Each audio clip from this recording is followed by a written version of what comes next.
सन्मुख विराजमान श्री परमहंसों के दर्शन दीदार करते हुए प्रेम भरी मीठे स्वर में बोलिए जयकारा। बोल मेरे श्री गुरु महाराज की जय। बोल सच्चे दरबार की जय। बोल अनंतपुर वासी भगवान की जय। गुरुमुखो युग सम्राट महाराज धीराज श्री सतगुरुदेव जी महाराज इस संप्रदाय के उन्नायक बन परमार्थ की दिव्य किरणों का आलोक सर्वसाधारण तक पहुँचाने में संलग्न हो गए। गुरु गद्दी पर असीम होते ही आपके सन्मुख श्री परमहंस दयाल जी श्री प्रथम पातशाही जी की श्री मौज साकार रूप में लेने के लिए उत्सुक हो उठी। गुरुमुखो परमार्थ का कार्य महान एवं भक्ति के पुष्पों का उद्यान होता है। यह जन जन को सुगंधित करता है एवं इससे विश्व में नाम भक्ति की धुन बज उठती है। स्थान स्थान पर सत्संग आश्रम बनवाकर मानव जन्म के ध्येय को पाने की चेतना का संचार किया।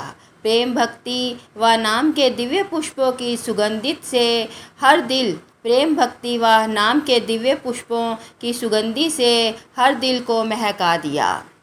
श्री परमहंस महान विभूतियों की दूरदरगाही मौज व श्री अनंतपुर महान केंद्रों को विशाल परमार्थ स्वरूप बनाने के ध्येय को मुख्य रखते हुए आपके नयनों के सन्मुख दूरदरगाही नक्शे निरंतर उतरने लगे। आप महापुरुषों का सजीव उदाहरण बनकर सामने आए। लगे रहते हैं काम में रोज ओ शब वो, नहीं लेते दम एक दम बेसबब वो।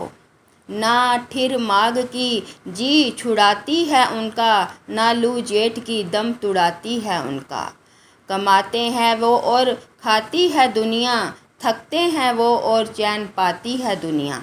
यह सत्य ही नहीं परम सत्य है कि महापुरुष दिन रात परमार्थ कार्य में व्यस्त रहते हैं, एक पल के लिए भी विश्राम नहीं करते। उनके त्याग तपस्या और आत्मिक कमाई अर्थात अनंत सुख शांति का लाभ संपूर्ण विश्व को मिलता है। जो आत्मिक धन महापुरुष कठिन साधना करके संचित करते हैं उसमें पुष्प संसारी जीवों को माला माल करने में तत्पर रहते हैं।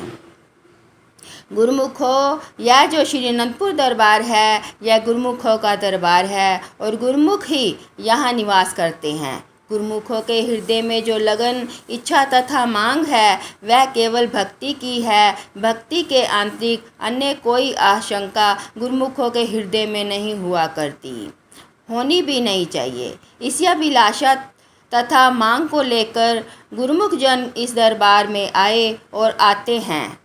इस प्रकार की उत्तम श्रेणी की अभिलाषा उत्तम श्रेणी के संस्कारों का परिणाम है। भक्ति परमार्थ की लगन का होना ही इस बात का प्रमाण है कि जीव के अनेक जन्मों के पुण्य संस्कार एकत्रित होते हैं। यह भक्ति का धन प्रत्येक को प्राप्त नहीं होता। यह धन तो महापुरुषों की समीपता संगति तथा सेवा से ही प्राप्त होता है। गुरुमुखों, इसलिए वे भक्ति का मूल नहीं जानते और वे भक्ति से अचेत रहते हैं। आम संसारियों और गुरुमुखों में यही अंतर है कि संसारियों के मन में माया एवं माया के पदार्थों का लगाव भरा रहता है, गुरुमुखों के हृदय में भक्ति की लगन रहती है। दोनों के विचारों और दृष्टिकोणों में विभिन्नता है, इसलिए दोनों का क्रियात्मक जीवन भी एक दूसरे से भिन्न भिन्न होता है। आम संसारी जीव वस्तुओं की इच्छा करते हैं, गुरुमुख उन इच्छाओं के जाल से मुक्त होने का यत्न करते हैं, क्योंकि गुरुमुख समझ चुके हैं कि माया के सब पदार्थ अनित्य एवं नाश्वर हैं। गुरुमुखों, इनसे प्राप्त होने वाला सुख भी अनित्य एवं अस्थायी है। इससे चित्त लगाने का परिणाम सिवा क्लेश चिंता के और कुछ भी नहीं है। अल्प समय के लिए अस्थायी सुख की झलक दिखाकर ये माइक पदार्थ लंघ हो जाते हैं। इस वास्तविकता को गुरुमुख जन सत्संग के प्रभाव से जान लेते हैं, इसीलिए वो उस वस्तु की इच्छा करते हैं जिससे शाश्वत सुख प्राप्त हो, जिसको ना कोई छीन सके और ना चोर लूट सके। वह धन कौन सा है? वह नाम भक्ति का धन है। गुरुमुख उस मान सम्मान की इच्छा करते हैं जो सदैव विद्यमान रहे। इसका ना छिन जाने का भय होता है और ना ही नष्ट होने का। इसके सन्मुख संसार का मान सम्मान तुच्छ है। संसारी मनुष्य मालिक की भक्ति से भी वंचित रह जाते हैं और माइक पदार्थ भी हाथ से निकल जाते हैं। इसी अधूर बूंद में उनका जीवन नष्ट हो जाता है और वे हाथ मलते रह जाते हैं। बोलो जयकारा बोल मेरे श्री गुरु महाराज की जय। बोल सच्चे दरबार की जय। बोल अनंतपुर वासी भगवान की जय। गुरुमुखो जय सच्चिदानंद जी।